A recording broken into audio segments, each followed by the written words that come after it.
सदन थोड़ा सा गर्म हो गया। मैं आपको धन्यवाद देना चाहूंगा। किसी की भी एक सेकंड, किसी की भी हम भावनाओं को ठेस ना पहुंचाए। ये सदस्य हमेशा परंपराओं से चला है। ये हम प्रयास करें कि हम अपनी बात तो कहें, लेकिन किसी के आपस में हम ऐसी बात ना कहें जिससे आपस में हमारी किसी की भी भावनाओं को ठेस पहुंचे। प्रारंभ करें। शांत रहे, शांत रहे। आप बोल दिया है ब्राजी, आप बोलिए। माननीय सभापति महोदय, सदन में थोड़ी सी गर्मा गर्मी है। प्रोसीडिंग देख थोड़ा सा मैं निवेदन करना चाहूंगा आपसे। अगर असंसदीय होगा तो उसको आज बता दिया। आप बोलिए। आप मैं देख लेंगे उसको। आप विराजमान सदस्य देख लेंगे, एक बार उस पर विचार कर लेंगे। अगर कोई असंसदीय भाषा होगी तो उसको कार्रवाई से निकाल दिया जाएगा। आप विराजिए, आप बोलिए, आपका समय प्रारंभ हो गया। माननीय सभापति महोदय, मेरा आग्रह है कि सदन में कुछ शब्दों का चयन ठीक नहीं होने से थोड़ी सी गर्मा गर्मी हो सकती है। आज जिस बात पर बहस हो रही है वो इतना महत्वपूर्ण विषय है। वंचित वर्ग है, वंचित तबका है जो बरसों से पिछड़ा हुआ है और उसके बारे में बात की जा रही है। आज मांग संख्या 30 जनजाति क्षेत्रीय विकास, मांग नंबर 31 सामाजिक न्याय व अधिकारिता। यह बहुत ही महत्वपूर्ण विषय है और इसके बारे में हम चर्चा करना चाहते हैं। जब सामाजिक न्याय का तात्पर्य क्या है? सामाजिक न्याय का तात्पर्य किसी वर्ग के साथ लोकतांत्रिक व्यवस्था होने के बाद भी केवल अछूतपन का व्यवहार के रूप में ही भेदभाव से तात्पर्य नहीं है, बल्कि सार्वजनिक क्षेत्र में किसी भी व्यवस्था के प्रति अन्याय भी है। यदि हमने छुआछूत कर लिया ये सामाजिक न्याय, लेकिन लोकतांत्रिक व्यवस्था के अंदर हम सबको समानता का अधिकार नहीं मिले, वो सामाजिक न्याय नहीं हो सकता है। इसके लिए हमारे अभी बजट में वित्त मंत्री जी ने कहा था, भारत रत्न आचार्य विनोबा जी ने कहा था कि वास्तविक उन्नति तभी की जा सकती है जब उसका लाभ सभी को प्राप्त हो, ना कि कुछ तक ही सीमित रहे। इसी विचार को लेकर के हमारे देश के यशस्वी प्रधानमंत्री माननीय नरेंद्र जी मोदी ने आज ये कहा, आज हमारी सरकार का एक ही ध्येय है, नेशन फर्स्ट सिटीजन फर्स्ट। सरकार की प्राथमिकता है, वंचितों को प्राथमिकता है। यदि वंचितों को हमने प्राथमिकता दी, ये हमारा संपूर्ण समाज, संपूर्ण प्रदेश और संपूर्ण देश आगे बढ़ जाएगा।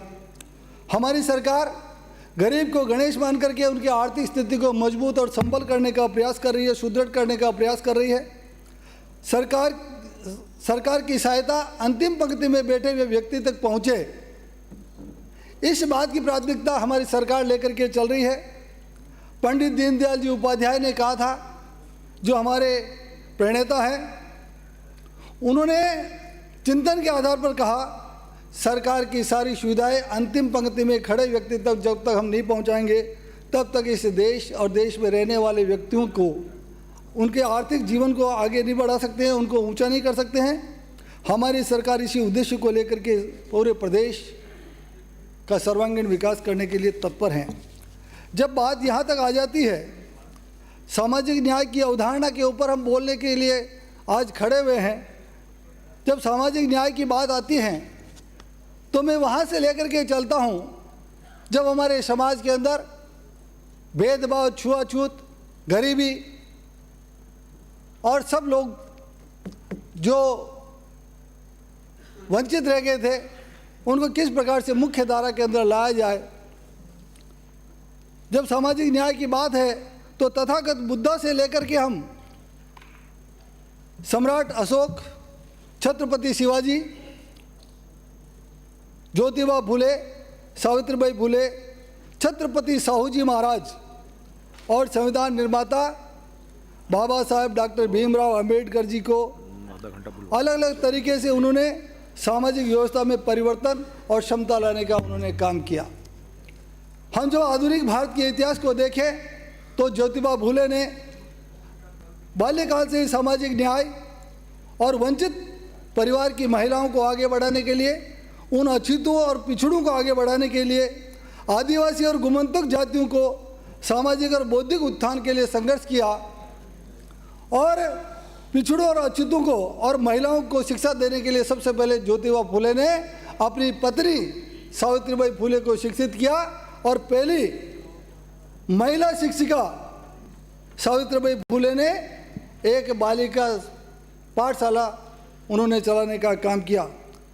सामाजिक न्याय की जब बात आती है तो कोल्हापुर के राजा छत्रपति साहूजी महाराज के योगदान को हम कभी भुला नहीं सकते हैं। उन्होंने राज्य में वंचित वर्ग के बच्चों को पढ़ाने के लिए स्कूल खोले, सार्वजनिक जल स्रोतों का निर्माण करवाया। उन्होंने अपने स्वयं के शासन में उनके राज्य में उन्होंने शासकीय नौकरियों में 1901 में 50% आरक्षण देकर के वंचित वर्ग के लोगों को उन्होंने आगे लाने का काम किया। वे भेदभाव के प्रति तीव्र विरोधी थे। एक बार तो साहूजी महाराज ने बिना बताए बाबा साहब डॉक्टर भीमराव अंबेडकर साहब के घर पहुंच गए और वहां जाकर के बोला कि आज मैं रमाबाई के हाथ की चाय पीने आपके घर आया हूं। जब ये बात उन्होंने कही तो बाबा साहब अंबेडकर साहब सामाजिक न्याय के बारे में बहुत कुछ जानते हैं, तो उनके मन में था कि संसार के अंदर जिस प्रकार से लोग भेदभाव करते हैं उस भेदभाव को किस प्रकार से मिटाया जा सके, इसके लिए बाबा साहब ने अनेक काम किए। आज बाबा साहब अंबेडकर का सामाजिक न्याय के बारे में बहुत बड़ा अध्ययन है और उनका चिंतन भी है। तथागत बुद्धा ने कहा था कि संसार में कोई दुख है तो दुख का कोई कारण भी है, और यदि कोई दुख का कोई कारण है तो दुख का निरावरण भी किया जा सकता है। जब दुख का निराकरण करना है तो बाबा साहब अंबेडकर मानते हैं भारत में सामाजिक अन्याय के पीछे समाज की सामाजिक व्यवस्था है। हमारी जो समाज की व्यवस्था बनी थी, जातिगत व्यवस्था हमारी थी, उस जातिगत व्यवस्था के अंदर वर्ग भेद, वर्ण भेद, जातीय भेदभाव के कारण ये समस्याओं का निर्माण हुआ था। बाबा साहब मानते थे समाज में सबसे बड़े समूह के साथ केवल जातीय श्रेष्ठता को घमंड के रूप में एकाधिकार के कारण अन्याय होने लगे थे। जब तक भारत में जातीय व्यवस्था इसी प्रकार से मजबूत होती रहेगी तब तक सामाजिक न्याय की बात हम करें तो ठीक नहीं रहेगा। इसलिए मैं ये चाहता हूँ और बाबा साहब भी चाहते थे कि वंचितों को उनको न्याय मिलना चाहिए। बाबा साहब स्त्री दासता के लिए भी सामाजिक व्यवस्था को दोषी मानते हैं, इसलिए उन्होंने स्त्रियों की गुलामी से मुक्ति दिलाने के लिए और उन्हें अधिकार संपन्न बनाने के लिए इस देश में कानून मंत्री बने वो, तब उन्होंने हिंदू कोड बिल तत्कालीन प्रधानमंत्री जवाहरलाल जी नेहरू साहब की सहमति से सदन में पेश किया गया। इसके बाद पंडित साहब के सहयोग नहीं करने के कारण वो बिल संसद में पास नहीं हो सका। उस समय की बता रहा हूँ जिस समय बाबा साहब अंबेडकर साहब कानून मंत्री थे और उनके कहने के अनुसार नेहरू जी से सहमति ली कि इस हिंदू बिल को मैं संसद में रखना चाहता हूँ, लेकिन उन्होंने संसद के अंदर सहयोग नहीं किया और वो बिल पास नहीं हो सका। इसी कारण से उन्होंने एक आयोग का गठन करना चाहा। इसके विरोध स्वरूप पिछड़ी जातियों के अध्ययन के लिए पंडित नेहरू द्वारा आयोग गठित नहीं करने के विरोध में बाबा साहब ने मंत्रिमंडल से इस्तीफा दे दिया और बाबा साहब नारी शिक्षा के समाज की प्रगति के माने जाते थे। लेकिन बाबा साहब का संसद के अंदर बार बार उनका अपमान हुआ और उनको कांग्रेस पार्टी ने और नेहरू जी ने सांसद बनने से भी बार बार रोकने का काम किया। ऐसा पाप कांग्रेस पार्टी हमेशा करती आ रही है और बाबा साहब ने SC ST और वंचितों को आगे बढ़ाने का काम किया। लेकिन बाबा साहब को पीछे धकेलने का काम कांग्रेस पार्टी ने किया और बाबा साहब के नाम से कांग्रेस पार्टी ने हमेशा राजनीतिक रोटियां सेकने का काम किया। बाबा साहब जब सार्वजनिक जीवन में प्रवेश था तब उन्होंने समाज के अधिकारी वंचित वर्ग के लिए संघर्ष करना शुरू किया था। सामाजिक न्याय के प्रति कांग्रेस पार्टी का चाल और चरित्र भिन्न है। उनका एक उदाहरण आपको बताना चाहूँगा। अध्यक्ष महोदय 1918 में, सभापति महोदय 1918 में छत्रपति साहूजी महाराज ने डॉक्टर अंबेडकर साहब और पिछड़ी जाति के भास्कर राव जादव को प्रतिनिधि मंडल काउंसिल में अछूतों और पिछड़ों को भागीदारी प्रतिनिधित्व के लिए अंग्रेज सरकार को प्रतिवेदन प्रस्तुत करने को कहा। इस बात को लेकर के कांग्रेस के तत्कालीन राष्ट्रीय अध्यक्ष बाल गंगाधर तिलक को इतना बुरा लगा कि 14 फरवरी 1918 को अथनी यानी बेलगांव की एक सभा में उन्होंने कहा कि संसद कोई खेत नहीं है जहां तेली तमोली कुमटों को वहां जाकर हल चलाना है। इस प्रकार वहां उपस्थित गार्ड बाबा जो धोबी जाति के थे उन्होंने कहा कि तिलक महाराज आप हमें ऐसा बना दीजिए। तब से लेकर आज तक कांग्रेस पार्टी की सोच केवल दिखावा रही है, बल्कि सामाजिक न्याय के लिए जमीनी स्तर पर कुछ भी काम नहीं किया है। मैं इस अवसर पर राजनीति के अजात शत्रु हमारे पूर्व उपराष्ट्रपति तत्कालीन मुख्यमंत्री माननीय भैरू सिंह जी शेखावत को याद करना चाहूँगा।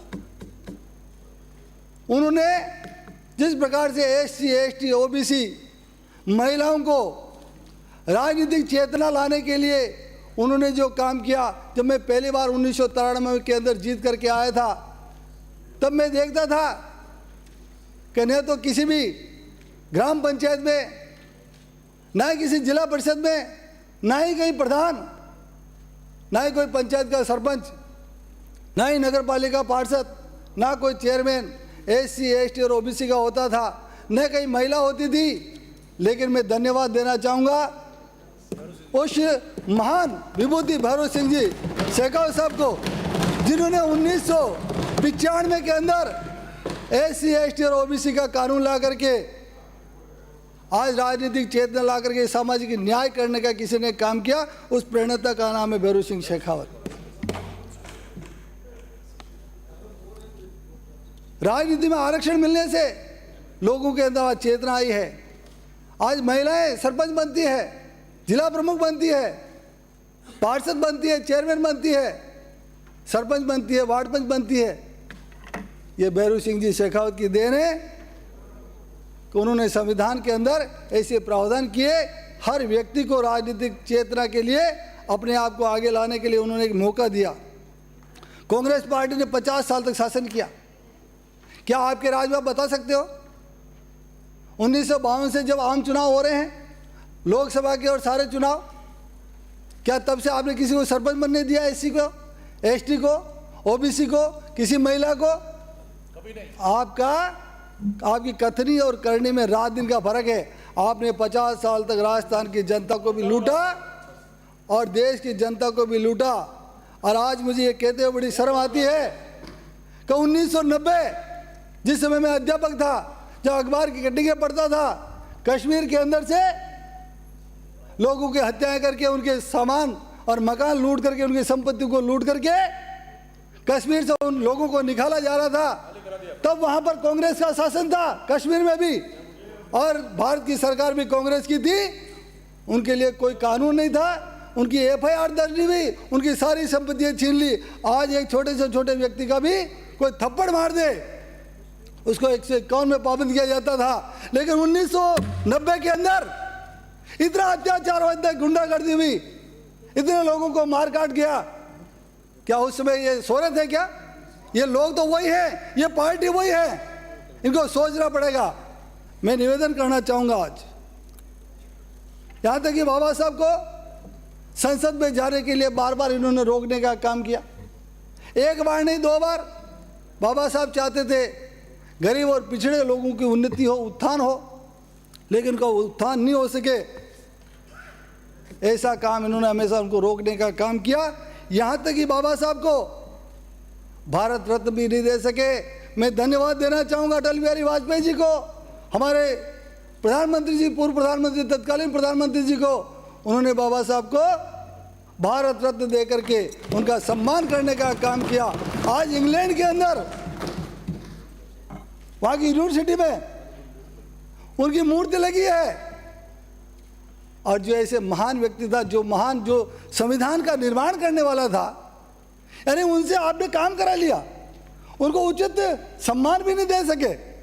और आज सामाजिक न्याय के लिए जो 7 स्टार में रुकने वाले आज वंचितों की बात कर रहे हैं, पिछड़ों की बात कर रहे हैं, और कहेंगे हम तो 7 स्टार से भी क्या 10 स्टार में रुको, हम मना थोड़ी कर रहे हैं। यानी न्याय नहीं हो रहा है।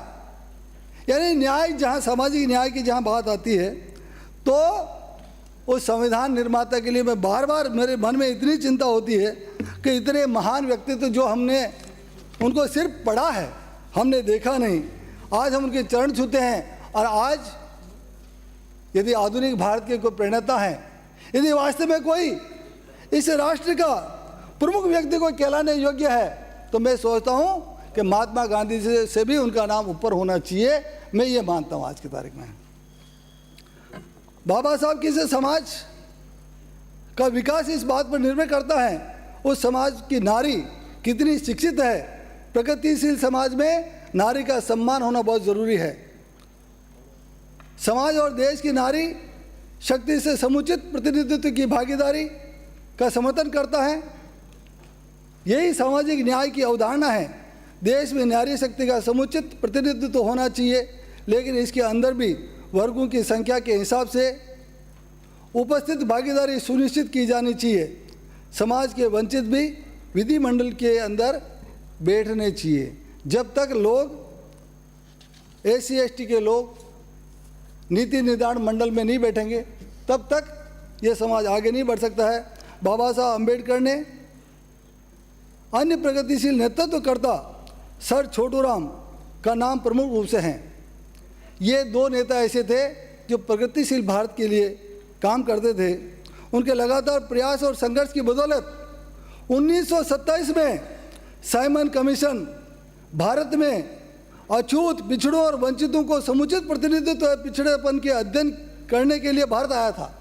अब सोचिए, उस समय बाबा साहब ने और सर छोटूराम जी ने 1927 के अंदर जब इंग्लैंड से साइमन कमीशन आया था, जब साइमन कमीशन आया था, वो अध्ययन करना चाहता था अछूतों, पिछड़ों और वंचित समुदाय के व्यक्तियों का प्रतिनिधित्व के लिए गांधी जी ने उनका घोर विरोध किया। ये मैं नहीं बोल रहा, ये पुस्तक बोल रही है। उसमें लिखा कि 1927 में इस कमीशन का विरोध करने के लिए, ताकि वंचितों को कोई अधिकार नहीं मिल जाए, इसके लिए उन्होंने कहा था साइमन गो बैक का नारा दिया था। ये पाप भी कांग्रेस पार्टी और उनके नेताओं ने किया था। इसलिए हमें समाज के उस बड़े वर्ग के साथ भी हो रहे भेदभाव, अत्याचार, अन्याय से निजात दिलाने के लिए अतिरिक्त ट्रीटमेंट की आवश्यकता है। जब तक उनको अलग से स्पेशल पैकेज नहीं देंगे, तब तक वंचितों को लाभ नहीं मिल सकता है। आज हमारी ज़रूरत रोटी, कपड़ा, मकान, शिक्षा और स्वास्थ्य और रोजगार के अतिरिक्त भी है। हम सिर्फ इसी के लिए नहीं जी रहे हैं। मानवीय मूल्यों की रक्षा करना और मान सम्मान की जिंदगी जीने के साथ साथ वो सार्वजनिक साधन संसाधन संवैधानिक रूप से हासिल करने का अधिकारी हैं। इसे छीनना या उससे वंचित करना न्याय व्यवस्था के विरुद्ध है। लेकिन आज आप देख रहे हो, जिसकी लाठी उसकी भैंस। पिछली सरकार में आपने देखा, मर्जी पड़ा उसका पकड़ गला काट दिया, मर्जी पड़ा जा लाठी रोक दी, ये जमीन मेरी। इस प्रकार के हालात इस राजस्थान में रहे हैं। इसलिए मैं ये चाहता हूँ कि न्याय होना चाहिए, सामाजिक न्याय होना चाहिए। जब तक भेदभाव होगा, एक व्यक्ति दूसरे व्यक्ति के साथ भेदभाव करेगा, तब तक सामाजिक न्याय की अवधारणा न्यायोचित नहीं होगी। आज देश में जातिगत जनगणना होनी चाहिए, और मैं भी जातिगत जनगणना का समर्थक हूँ। और हमारे 1931 के बाद जातिगत जनगणना के बारे में कोई सर्वे नहीं किया गया। हमारे OBC के नेता दिवंगत गोपीनाथ जी मुंडे जातिगत जनगणना कराने के लिए पुरजोर समर्थक थे। हम भी इस बात की पैरवी करते हैं। ओबीसी और SC/ST के वर्तमान संख्या का पता चलने के लिए इन वर्गों की वास्तविक जनसंख्या के हिसाब से प्रतिनिधित्व दिया जाना चाहिए। आज जनसंख्या बढ़ रही है लेकिन हमारा प्रतिनिधित्व जहाँ का तहाँ पड़ा हुआ है। इसलिए मैं आज ओबीसी में बढ़ रहे असंतोष को दूर करने के लिए उनकी वास्तविक जनसंख्या के हिसाब से प्रतिनिधित्व दिया जाना न्यायोचित होगा। कई वास्तविक जनसंख्या के हिसाब से प्रतिनिधित्व दिया जाना चाहिए। हर बार हम सामाजिक और शैक्षणिक प्रतिनिधित्व को गरीबी उन्मूलन कार्यक्रम समझ लेते हैं जो संविधान की मूल भावनाओं के विरुद्ध हैं। संविधान की भावना ये है कि सबको समानता का अधिकार मिल सके। आज देश में बढ़ रही गरीबी और अमीरी की खाई मूल कारण ये भी है, संघर्ष का मूल कारण ये भी है। आज देश में बढ़ रही गरीबी और अमीरी की खाई जो खाई के कारण असंतोष बढ़ रहा है उसे समय रहते दूर करना होगा, अन्यथा वर्ग संघर्ष की संभावना बढ़ जाएगी। दिनांक 10 जुलाई 24 जिस दिन हम यहाँ पर बजट भाषण हो रहा था उस दिन एक अखबार में खबर छपी थी, असिस्टेंट प्रोफेसर 2023 के अंदर 16 विषयों में SC/ST वर्ग के कुल 134 पद कम हो गए। देश और प्रदेश में रोस्टर प्रणाली का कहीं पर भी सही से क्रियान्वयन नहीं हो रहा है। मेरी पीड़ा है मन की कि यदि विषय कम हो गए, हमारे पद कम हो गए, SC/ST के पद कम नहीं होने चाहिए और रोस्टर प्रणाली का तुरंत प्रभाव से सही क्रियान्वयन होना चाहिए। देश में 13 पॉइंट के ऊपर रोस्टर के स्थान पर माननीय मंत्री महोदय मैं आपसे निवेदन करना चाहता हूं, देश में 13 पॉइंट रोस्टर के स्थान पर 200 पॉइंट रोस्टर लागू कर दिया। इसके कारण पूरे देश के अंदर आंदोलन हुआ, असंतोष उपजा। इसके विरोध में चलते जब लोग इकट्ठे हुए तो 13 पॉइंट ही रोस्टर में रखने पड़े।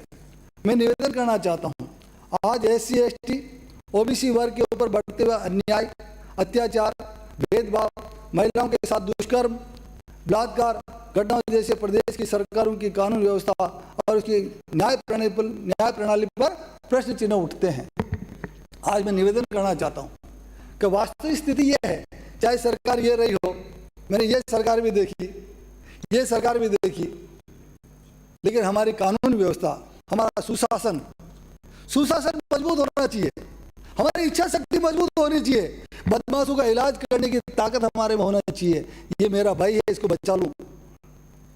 इस मेरे बच्चे के ऊपर यदि बलात्कार का केस लगा तो मैं इसको बचाने का काम करूं। मुझे याद है पिछली सरकार में यहां कोई मंत्री बैठा करते थे, नाम तो मैं नहीं लेना चाहता था, जुल्ली साहब को याद होगा, उनके आगे वाले लाइन में बैठते थे, उनके बच्चे का बलात्कार में नाम आया था। वो नाम क्यों निकल गया? क्योंकि वो बड़े व्यक्ति का बेटा था, बड़े व्यक्ति का बेटा था, वो अधिकार लेकर के आया जन्मजात, और जन्म से अधिकार लेकर आया था, ये बलात्कार कर सकता है, इसको छूट मिलेगी। ये असंतोष का कारण क्या है समाज में? आज कोई चंबल के बीड़ों के अंदर किसी ने बंदूक उठाई तो क्यों उठाई? उसके खिलाफ कोई घटना घटी है, इसलिए उसने बीड़ों में जाकर के बंदूक उठाई है। इसलिए मेरा निवेदन ये है, इस न्याय प्रणाली के अंदर हमारी इच्छा शक्ति जोरदार होनी चाहिए।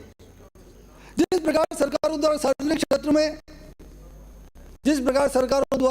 क्षेत्रों में निजीकरण किया जा रहा है, उसको देखते हुए समाज के कमजोर और वंचित वर्गों के लिए निजी क्षेत्रों में भी उचित प्रतिनिधित्व की व्यवस्था होनी चाहिए। आज जैसे इंडस्ट्री लग रहा है, कोई भी अन्य चीजें लग रही है, सरकारी में तो हमको आरक्षण मिल जाएगा, लेकिन प्राइवेट इंडस्ट्री जितनी भी है उनके अंदर हमारे लोगों को काम नहीं मिलेगा जनसंख्या के अनुसार, तो कहीं न कहीं गड़बड़ होने की संभावना है। इसलिए समाज के कमजोर और वंचित वर्गों के लिए निजी क्षेत्रों में भी उचित प्रतिनिधित्व की व्यवस्था पर गंभीर विचार करके इसको लागू करना चाहिए। यदि हम देश के वास्तविक रूप से सामाजिक न्याय की अवधारणा को स्थापित करना चाहते हैं तो हमें देश के संविधान को ईमानदारी के साथ और कड़ाई के साथ लागू करना होगा और उसको 100% लागू करना होगा। हमें देश के संविधान के प्रति ईमानदारी और कड़ाई रखनी होगी। हमें संविधान की अवहेलना करने वाले राजनेताओं को, लोक सेवकों को पर भी संविधान देशद्रोह का कानून की कार्रवाई होनी चाहिए। यदि हम राजनेता बन गए, लोक सेवक बन गए और हम यदि गड़बड़ करें तो हमारे ऊपर भी संविधान का डंडा चलना चाहिए। कानून का डंडा, वही संविधान कानून ही है। हमें देश के मीडिया को भी जिम्मेदार ठहराना होगा। 1953 में पंडित नेहरू सरकार ने पिछड़े वर्ग के नेतृत्व और बाबा साहब द्वारा पिछड़े वर्ग को अपने अधिकारों के लिए संगठित करने का दबाव में आकर इन वर्गों पर विस्तृत अध्ययन करने का काका कालेकर आयोग का गठन किया। अध्ययन के दौरान काका कालेकर बाबा साहब से आकर के मिले और निवेदन किया कि बाबा साहब पिछड़े वर्ग के बारे में आपका बहुत विस्तृत अध्ययन है, आप बताएं इस वर्ग के लिए बेहतरी से क्या किया जा सकता है, क्या क्या उपाय आपके मन में है। तो बाबा साहब ने कालेकर साहब को बताया, शासकीय नौकरियों में इस वर्ग के नौकरशाहों को नीति निर्धारक पदों पर पद स्थापित करना होगा। आज हम देखें कि SC, ST और OBC वर्गों के नाम मात्र के लोग हैं, सचिव और मुख्य सचिवों के पद पर भी नाम मात्र के लोग हैं। संविधान लागू होने से आज तक सभी सरकारों ने इस बात की गौर उपेक्षा की है। मैं इस अवसर पर कहने के लिए बातें खूब है, मैं इतना निवेदन करूंगा कि संविधान को हम कड़ाई से लागू करें, इसकी पालना कराएं। और अंत में मैं निवेदन करना चाहूंगा आपसे कि हमारे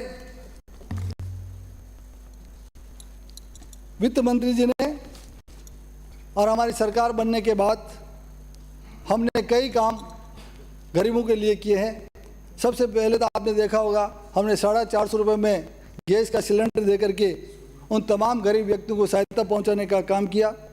गाड़िया लोहार जिनके मकान बनाने के लिए 70,000 रुपये सरकार देती थी, हमारी सरकार बनते हमने उनको 1 लाख रुपए तक करने का काम किया। छात्रावास में निवास करने वाले उनके मेष भत्ते को 2500 रुपये प्रति छात्र मिलते थे, हमने आते ही उनको 3,000 कर दिया। सामाजिक सुरक्षा पेंशन के तहत हमने 1,000 रुपये के स्थान पर 1,150 रुपये करने का काम किया। हमारी सरकार बनने के बाद SC, SP और TSP फंड की राशि बढ़ाकर 500 करोड़ रुपए किया। बाबा साहब अम्बेडकर आदर्श ग्राम योजना में 10,000 से अधिक जनसंख्या वाले गांवों में वंचित वर्ग की आबादी के आधारभूत संरचनाओं के लिए 200 करोड़ रुपए का प्रावधान किया। गोविंद गुरु जनजातीय क्षेत्रीय विकास के लिए हमने काम किया। मुख्यमंत्री स्वनिधि के लिए काम किया। प्रधानमंत्री आवास योजना में आर्थिक दृष्टि से कमजोर वर्गों को 25,000 रुपये तक के अतिरिक्त अनुदान देने का हमने काम किया। स्थायी आश्रय स्थल आवास से वंचित परिवारों को मुख्यमंत्री गोमंतक आवासीय EWS वर्ग के लिए 150 करोड़ रुपए का प्रावधान किया। अनुसूचित जाति जनजाति विकास निगम, अन्य पिछड़ी निगम, अल्पसंख्यक विकास निगम आदि के लिए 100 करोड़ रुपए का प्रावधान किया। EWS हेतु रियायती ब्याज दर पर 25 करोड़ रुपए का प्रावधान किया। आंगनवाड़ी केंद्रों के लिए 36 लाख रुपया। 2-3 मिनट में अपनी मांग भी पूरी कर दूंगा मैं। मांग करो आपकी। तो इस प्रकार से हमने आंगनवाड़ी 5वां आंगनवाड़ी खोलने का काम करें, 3 दिन तक बच्चों को आंगनवाड़ी में दूध पिलाने का काम करेंगे। इस प्रकार से हमने कई काम किए हैं। मैं निवेदन करना चाहता हूं, ये मैं लगभग कई वर्षों से मांग कर रहा हूं, जनजाति मंत्री से विशेष आग्रह है मेरा, आप एक इतना सा करिए का TFC एरिया के अंदर SC ST के जो लोग रहते हैं, इनके अलावा बाहर जो लोग ST के लोग बिखरी आबादी में रहते हैं, जो TFC एरिया से बाहर हैं, TSP एरिया से बाहर रहते हैं। TSP एरिया के लोगों को तो विद्युत कनेक्शन में पूरा लाभ है, लेकिन बिखरी आबादी में कृषि कनेक्शन यदि कोई भी व्यक्ति लेना चाहे तो उनको जनरल की सूची में आना पड़ता है। इसलिए मेरा आग्रह है, अनुसूचित जाति के व्यक्तियों की तर्ज पर ST के बिखरी आबादी में ST के लोगों को भी प्राथमिकता के आधार पर विद्युत कनेक्शन देने की मैं मांग, कृषि कनेक्शन देने की मांग कर रहा हूं। मैं माननीय मैं सदस्य 2 मिनट में अपनी मांग पूरी कर रहा हूँ। मैं निवेदन कर रहा हूँ आपसे, समाज कल्याण मंत्री जी से। हमारा चित्तौड़ जिला बहुत बड़ा है और यहाँ पर उप निदेशक सामाजिक न्याय अधिकारिता विभाग हैं।